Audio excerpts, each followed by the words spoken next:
Her fingers were sticky with candy. Her voice cracked. "Daddy, no, not this plane!" She clung to my leg like it was life support. A 9-year-old panic I mistook for childish nerves. Maybe a tantrum, maybe exhaustion. The gate attendant raised an eyebrow.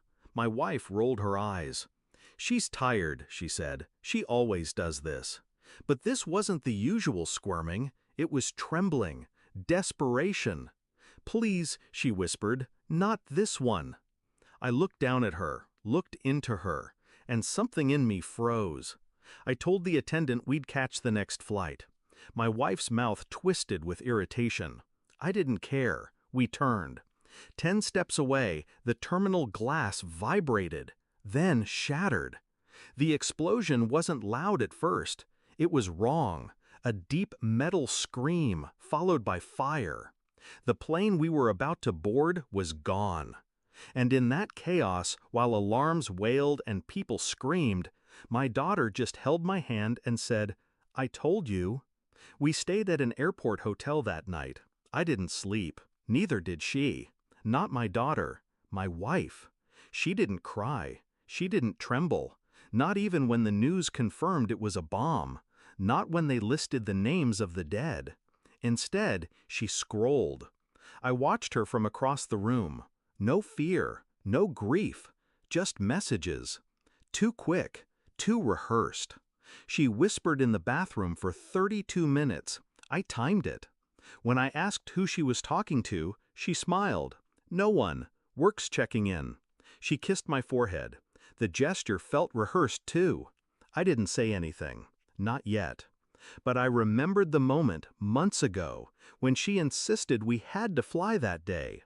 She'd booked it behind my back, non-refundable. "It's for your parents," she said. "Let's stop arguing." I remembered because she never plans anything. And now she was quiet. Too quiet. Like she knew it was coming. Like she'd known. But my daughter had felt it first. I started small. Flight records. Booking confirmations.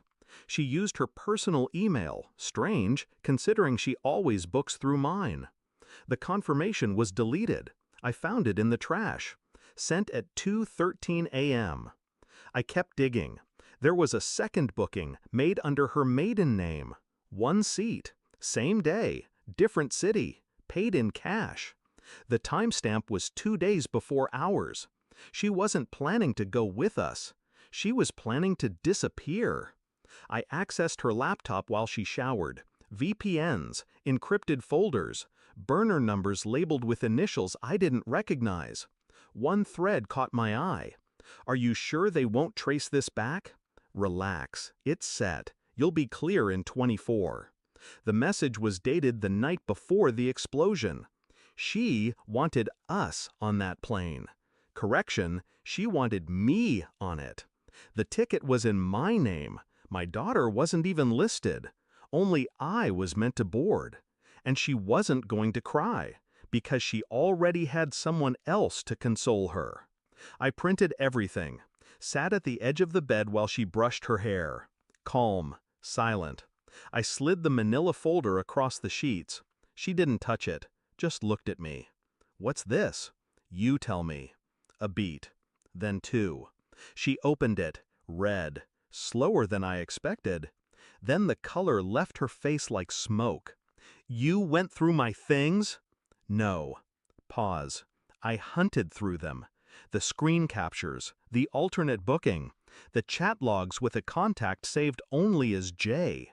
And a final image. The explosion. Frozen mid-frame. The moment that plane tore itself open in the sky. She exhaled. Controlled. Like a performance. "I didn't do anything." I stood. "You just didn't stop it." She followed me to the elevator. "Wait, please, we're alive. It's over. You don't understand." I turned. "I do." My voice was ice, steady. Her lips moved, but I didn't hear the words. "You picked that flight," I said. "You booked it. You knew it wouldn't land." She choked. "They said, just you. I didn't know she'd—" "You didn't care if I died." Silence. She flinched like I'd slapped her, but I hadn't moved. I handed her a white envelope. Divorce papers. Filed the minute we checked in. You'll find an affidavit from Homeland Security attached. Her face cracked. You turned me in? No, I said. Our daughter did. Her mouth opened, closed. You lost her the second she cried for me and not for you. We left that night.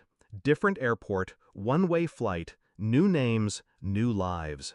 I watched my daughter sleep, face turned toward the window as clouds moved past the wing.